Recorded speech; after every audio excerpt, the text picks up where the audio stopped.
আসসালামু আলাইকুম। এইটা হলো প্রবাস, দেখেন একদম গ্রামের মতো। এটা কি বিদেশ বলে, কেউ প্রবাস বলে, শহর বলে। দেখেন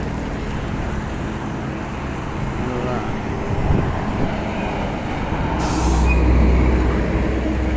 আমরা সকল প্রবাসীরা থাকি, কি আর বলবো, বলা কোনো ভাষা নাই। জীবনটা আসলে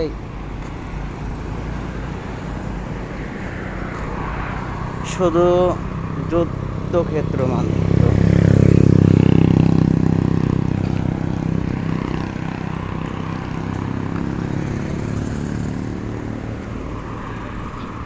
তো আপনারা আমার সঙ্গে থাকুন। দেখেন প্রবাস কাকে বলে। দেখেন এটা হলো মালয়েশিয়া, জোহর বারু, কোলাই। মালয়েশিয়া, জোহর বারু, কোলাই, ব্রুকেট বাতু। ঠিক আছে, এটা মালয়েশিয়া, জোহর বারু, ব্রুকেট বাতু।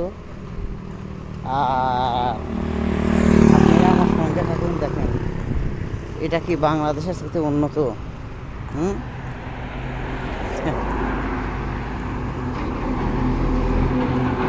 আল্লাহ, আমরা ধার দেনা করে, ঋণ করে প্রবাসে আসি।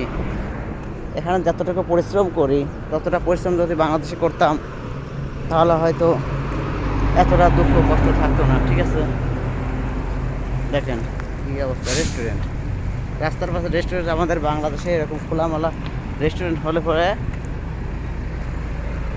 কি একটা অবস্থা।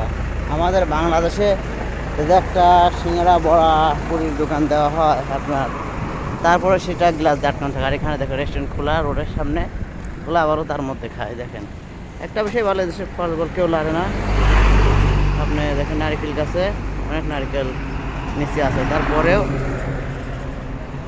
কেউ হাত দিয়েও স্পর্শ করে দেখে না। এইটা আমার কাছে অনেক ভালো লাগছে। আর কি বলবো বলেন। তো আপনারা দেখতে থাকুন আমার সঙ্গে, আমি আপনাদের দেখানোর চেষ্টা করতেছি।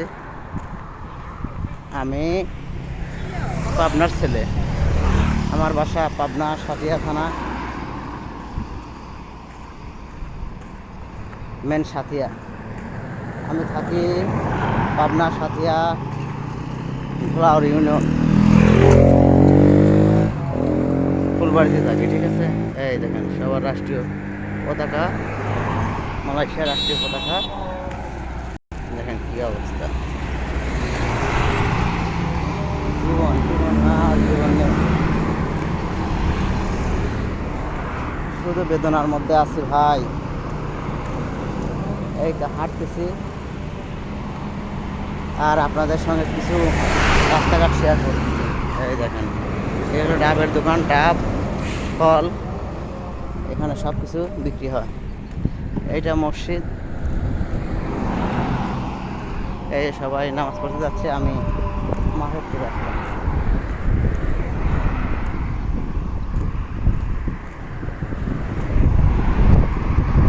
আপনারা আমার সঙ্গে থাকুন। হয়তো এই দেখুন রাষ্ট্রীয় পতাকা মসজিদের চারপাশ দিয়ে লাগাই রাখছে, দেখছেন? এই দেখেন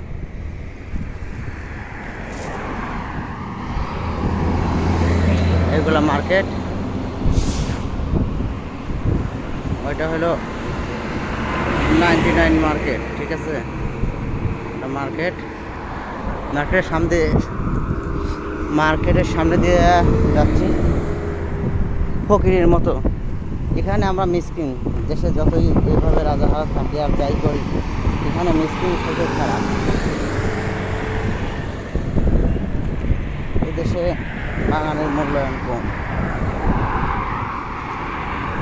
কি আর বলি ভাই, কী করা, দেশে ঋণ করে আসছি, ঋণের চাপ মাথার উপর, সেটা তো ভুলে গেলে চলবে না। ঠিক আছে, যত কষ্টই হোক, আপনারা যারা প্রবাসে আসছেন, হয়তো ঋণ করে, অতি সহজে ভেঙে পড়বেন না। কেউ অতি সহজে ভেঙে পড়বেন না। সবাই ধৈর্য ধরে নিজেকে প্রতিষ্ঠিত করার চেষ্টা করবেন। আমি হয়তো করতে পারবো না, হয়তো কিছু টাকা ঋণ আছে, ঋণগুলো মুক্তি হলে ইনশাল্লাহ দেশে যাওয়ার চেষ্টা করব। এই দেখেন সবাই, এটা হলো তেল পাম্প, এটা হলো মালয়েশিয়ার তেল পাম্প।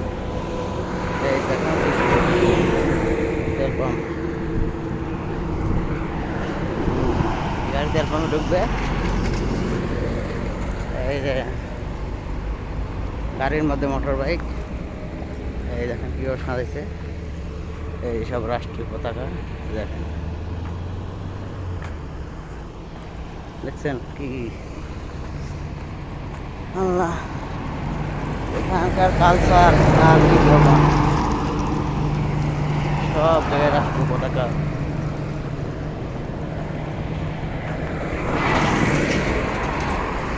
আমি পার করে যাচ্ছি, তেলপাম্পে রাস্তা দিয়ে গাড়ি যাচ্ছে,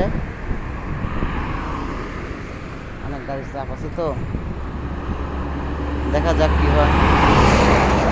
আপনারা আমার সঙ্গে থাকুন, আমি কিছুক্ষণের মধ্যে আমি ভিডিও থেকে চলে যাব। হয়তো আমার কথাগুলো আপনার ভালো লাগতেছে না, আর কথাবার্তার মধ্যে কোনো ভুল টুটি বলে প্লিজ আমাকে ছোটো ভাই হিসাবে ক্ষমার দৃষ্টিতে দেখবেন। মানুষ মাত্রাই ভুল হয়।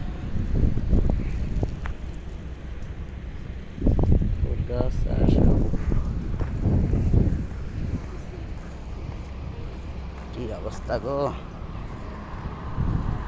আল্লাহ। যাই হোক, এই যে খোলা ময়দান রেস্টুরেন্ট দেখছেন, এখানে মাছ খাওয়া দাওয়া করে, এখান থেকে গাড়ি যায়, ধুলা ভালো খাবারের মধ্যে পড়ে। কি অবস্থা, আমাদের বাংলাদেশে এটা কি করবে কখনো? পুরো ভিডিও ভাই আপনাদের দেখাতে পারলাম না। এই দেখেন রেস্টুরেন্ট,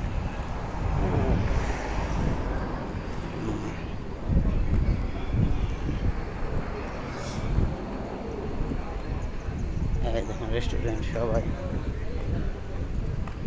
এখানে ডাব বিক্রি করতেছে রেস্টুরেন্টের সামনে। শপিং মল,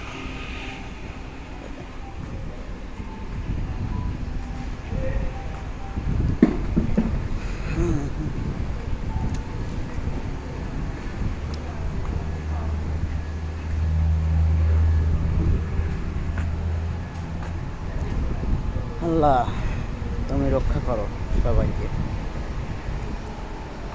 যাই হোক, রাষ্ট্রীয় পতাকা দেখিয়ে বিদায় নিচ্ছি। আমি আপনার ছেলে মেজাজ খান। আপনারা সবাই আমার জন্য দোয়া করবেন, আমিও দোয়া করি। আপনারা সবাই সুস্থ থাকুন, ভালো থাকুন, শুভকামনা আগামী ভিডিওর জন্য। সবাইকে আসসালামু আলাইকুম।